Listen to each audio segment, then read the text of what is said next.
जातीय राजपथ 55 नंबर रे भयानक दुर्घटना अल्पके वर्तिले ट्रक ड्राइवर।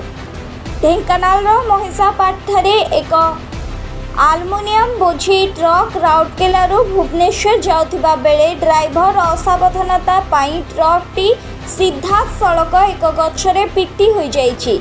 एते शक्त धक्का होइथिला जे ट्रक रो सम्मुख भाग और ड्राइवर संपूर्ण गछरे चापी हो जाइछि। ड्राइवर गछरे चापी होई बहुत समय रहिथिले।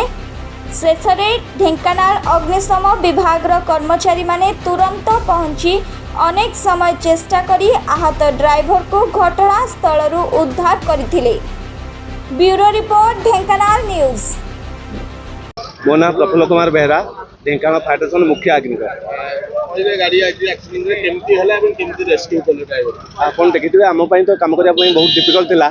बर्तमान गुळुगुळी तो से बेकार चापी के एमती रहितला। आमे जते प्रकार हाइड्रोलिक इक्विपमेंट व्यवहार करके सुरक्षित भाव लोक को उद्धार करछु। आ बहुत समय भी लागिला हमहु गाड़िया को जाके स्टीयरिंग भीतर चापी जाइछि। जो जहा कि आगु गछ अछि पछुको भी चापी रहिछि गाड़ी जो हलवेवार स्थान जागा भी नाही। तेणु हम बहुत डिफिकल्ट होला से स्टीयरिंग भीतर को तळु काटी के बाहर करला बेलू बहुत डिफिकल्ट है। ड्राइवर वर्तमान केमती अछि? ड्राइवर संपूर्ण सुस्थ अछि, तार किछि प्रॉब्लम नाही। शारीरिक खाली जस्ट टिके कोठी खंडिया होइछि, कोनोसी भंगा भंगी भी हैनी। पूरा मानसिक शारीरिक सुस्थ पूरा अछि। आज्ञा मु मु जानिनी। मु आमे को कॉल दला से एक्सीडेंट पर कथा से पूर्व कोन हेछि मु कहि परिबिनी। आज्ञा